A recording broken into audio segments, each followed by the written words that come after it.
Assalamualaikum warahmatullahi wabarakatuh.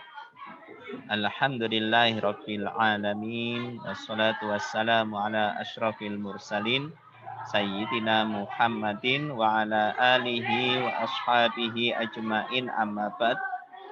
Bagaimana kabar antum ananda para juara kelas 5 pada hari Kamis ini?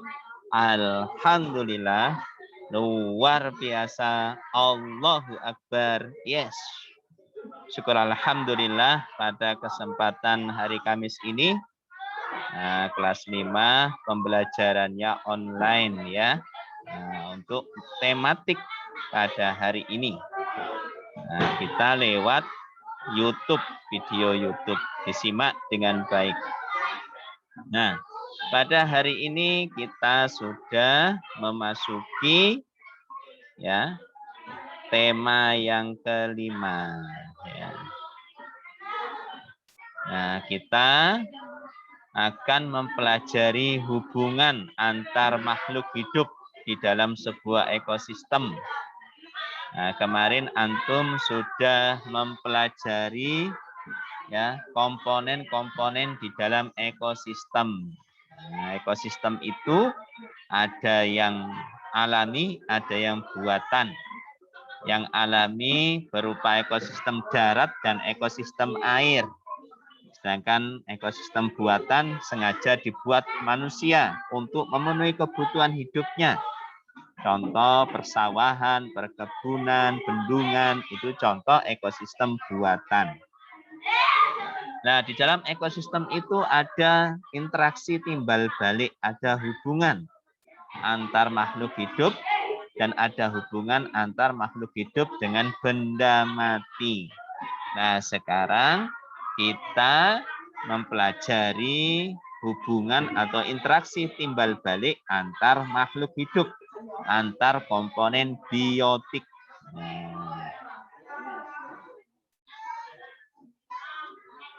Jadi yang pertama adalah tentang rantai makanan. Jadi rantai makanan itu merupakan hubungan timbal balik antar komponen biotik, antar makhluk hidup di dalam peristiwa mendapatkan makanan ya. Makan dan dimakan. Jadi rantai makanan adalah peristiwa makan dan dimakan yang membentuk sebuah garis lurus. Di dalam rantai makanan terjadi aliran energi dari produsen ke konsumen hingga ke pengurai. Jadi kalau produsen itu dimakan oleh konsumen, maka energinya berpindah dari produsen ke konsumen. Begitu. Ketika konsumennya mati, terus diuraikan oleh pengurai, dalam hal ini adalah bakteri, maka energinya dari konsumen mengalir berpindah ke bakteri pengurai. Nah, produsen adalah tumbuhan atau pohon. Kenapa? Karena pohon atau tumbuhan itu bisa memasak makanannya sendiri, melakukan fotosintesis ya. Nah, ini peristiwa rantai makanan. Allah Subhanahu wa taala telah menyediakan bagi makhluk-makhluknya di muka bumi ini ya bahan makanan. Nah, salah satunya melalui rantai makanan ini ya. Melalui rantai makanan, peristiwa makan dan dimakan. Nah, sekarang coba diperhatikan gambar rantai makanan yang ada di laut. Ini yang pertama alga. Alga ini adalah tumbuhan ganggang, ya, ganggang, tumbuhan air. Ini bisa melakukan fotosintesis, maka dia alga sebagai produsen. Alga ini, ya, alga ini sebagai produsen. Lantas alga ini dimakan oleh ikan kecil. Nah, ikan kecil ini adalah konsumen pertama. Karena disebut konsumen pertama karena ikan kecil yang memakan produsen. Ya, maka disebut konsumen pertama. Nah, lantas ikan kecil ini dimakan oleh ikan besar. ikan yang lebih besar. Maka ikan yang lebih besar ini disebut konsumen kedua. Kenapa? Karena memakan konsumen pertama, yakni ikan kecil. Nah, ikan besar ini lantas dimakan oleh yang lebih besar lagi, yaitu ikan hiu. Nah, ikan hiu disebut sebagai konsumen ketiga, ya, konsumen ketiga. Karena dia makan konsumen kedua, yakni ikan besar. Nah, ikan hiu dimakan siapa? Tidak ada ikan hiu lantas mati. Mati diuraikan oleh pengurai. Pengurai di dalam laut, ya. Bakteri-bakteri atau yang lain dalam laut, ya. Nah, jadi semuanya ya membutuhkan sumber energi dari matahari. Nah, sekarang ya sudah paham ya? Itu adalah penjelasan rantai makanan. Nah, sekarang berlatih untuk antum menemukan ada berapa rantai makanan yang terdapat di dalam gambar berikut ini. Nah, ini ada gambarnya. Ini rantai makanannya lebih dari satu ini ya. Lebih dari satu. Ini rantai makanan di perkebunan. Nah, ya. Kok bisa tahu ini? Produsennya tumbuhannya sawi sama bunga sepatu. Berarti itu kan kebun itu. Perkebunan. Nah, yang pertama kita menemukan satu rantai makanan. Sawi dimakan tikus. Jadi tikus jadi konsumen pertama. Tikus dimakan elang. Elang jadi konsumen kedua. Ya, jadi berpusat di elang ya, berakhir di elang. Nah, itu pertama. Yang kedua, sawi dimakan apa lagi? Selain tikus dimakan belalang. Nah, rantai makanan yang kedua. Sawi dimakan belalang. Belalang dimakan katak. Nah, katak jadi konsumen kedua. Terus katak dimakan elang. Elang jadi konsumen terakhir atau konsumen ketiga. Nah, sudah dua. Sekarang yang ketiga, sawi dimakan siapa lagi? Tetap dimakan belalang. Nah, ini belalang ini kan dimakan katak sama dimakan burung pipit. Berarti sawi dimakan belalang. Belalang dimakan burung pipit. Nah, burung pipit dimakan elang. Nah, elang sebagai konsumen ketiga. Terus sawi dimakan ulat yang keempat, ya. Sawi dimakan ulat, ulat sebagai konsumen pertama. Ulat dimakan burung pipit sebagai konsumen kedua. Burung pipit dimakan elang, elang sebagai konsumen ketiga. Nah, itu dari sawi, produsennya sawi. Sekarang yang bunga sepatu. Tumbuhannya bunga sepatu. Bunga sepatu dimakan apa saja? Cuma dimakan ulat ya, satu rantai makanan. Nah, ini.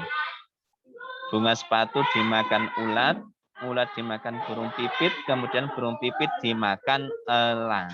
Jadi rantai makanan itu harus lurus. Nih, coba perhatikan. Ini lurus ini ya. Nah, satu. Sawi. Dua. Tiga. 4. Ya. Oke. Itu berarti ada berapa rantai makanan pada gambar itu? Ada 5. Ya, ada 5. Nah, 1, 2, 3, 4, 5. Nah, 5 rantai makanan yang saling berhubungan jadi satu. Itu disebut jaring-jaring makanan. Nah, ini interaksi di dalam ekosistem perkebunan ya, dalam masalah makan dan dimakan. Nah, selanjutnya kita akan mempelajari interaksi timbal balik yang kedua. Kalau yang pertama tadi tentang makan dan dimakan, sekarang tentang hubungan antar dua makhluk hidup ya, dalam memberikan manfaat dan menerima manfaat. Nah, hubungan antar dua makhluk hidup ini disebut simbiosis. Nah, simbiosis itu ada yang pertama gambar ini ya, disebut simbiosis mutualisme, saling menguntungkan. Kerbau dengan jalak contohnya. Ini saling menguntungkan, ya. Kerbau mendapat keuntungan apa dari burung jalak yang di atas kepalanya itu? Ya, kerbaunya itu terbebas dari kutu, ya. Terbebas dari kutu. Nah, terbebas dari kutu. Akhirnya kerbaunya tidak gatal-gatal, ya, terbebas dari penyakit kulit gatal-gatal karena kutunya dimakan jalak. Ya, untung kan kerbaunya. Nah, jalaknya mendapat keuntungan juga berupa apa? Dia mendapat makanan, yaitu berupa kutu dari kerbau dimakan oleh burung jalak. Nah, kenyang jadinya. Menguntungkan? Iya, kerbaunya bebas dari penyakit gatal-gatal, burung jalaknya kenyang, dapat makanan berupa kutunya kerbau. Nah, yang kedua, ini simbiosis komensalisme. Ya, komensalisme. Nah, ini hubungan dua makhluk hidup, satunya mendapat keuntungan, satunya lagi tidak dirugikan. Nah, ini antara pohon mangga dengan bunga anggrek. Bagus ya anggreknya. Mangganya juga merah-merah. Nah, seger ya. Manis itu pastinya. Nah, bunga anggrek mendapat keuntungan. Dia nempel di pohon mangga. Mendapat keuntungan. Berupa apa? Dia dapat makanan dari pohon mangga. Menyerap ya hasil fotosintesis pohon mangga diserap oleh anggrek. Pohon mangganya dirugikan? Tidak. Dia tidak dirugikan. Nah, jadi dia tetap bisa subur, besar, sambil berbagi dengan pohon anggrek. Nah, ini adalah simbiosis komensalisme. Nah, yang ketiga adalah simbiosis parasitisme. Simbiosis parasitisme itu satunya mendapat keuntungan, yang lain mendapat kerugian, dirugikan. Nah, dalam gambar ini ada tali putri yang kuning itu ya, kayak tali itu. Nah, dengan tumbuhan liar, beluntas, ya. Beluntas dengan tali putri. Nah, siapa yang mendapat keuntungan? Apa yang mendapat keuntungan? Tali putri. Tali putri mendapat keuntungan, dia mengambil makanan dari tumbuhan beluntas yang ditempelinya. Dia mendapatkan karbohidrat dari tumbuhan beluntasnya. Dia subur. Tumbuhan beluntasnya yang ditempeli dirugikan, ya. Batang atau ranting tumbuhan yang dililit oleh tali putri itu akan kering, ya. Akan kering. Karena karbohidratnya diambil oleh tali putri. Nah, ini simbiosis parasitisme. Demikian ya, 3 macam hubungan antar dua makhluk hidup, yaitu simbiosis. Yang pertama mutualisme, saling menguntungkan. Yang kedua komensalisme, satunya mendapat keuntungan, yang lain tidak dirugikan. Yang ketiga, parasitisme. Satunya mendapat keuntungan, yang lain merasa dirugikan. Nah, demikian yang bisa kita pelajari pada hari ini. Nah, yang bisa kita ambil pelajaran dari simbiosis antar makhluk hidup, ya kita hendaknya ya melakukan hubungan dengan makhluk hidup yang lain, dengan manusia yang lain, dengan teman-teman kita, itu yang mutualisme ya. Saling memberikan manfaat. Karena Rasulullah SAW telah menyatakan sebaik-baiknya manusia adalah manusia yang paling besar memberikan manfaat kepada sesama manusia yang lain. Nah, demikian. Semoga antum bisa memahami dengan baik pelajaran kita hari ini. Billahi taufiq wal hidayah. Wassalamualaikum warahmatullahi wabarakatuh.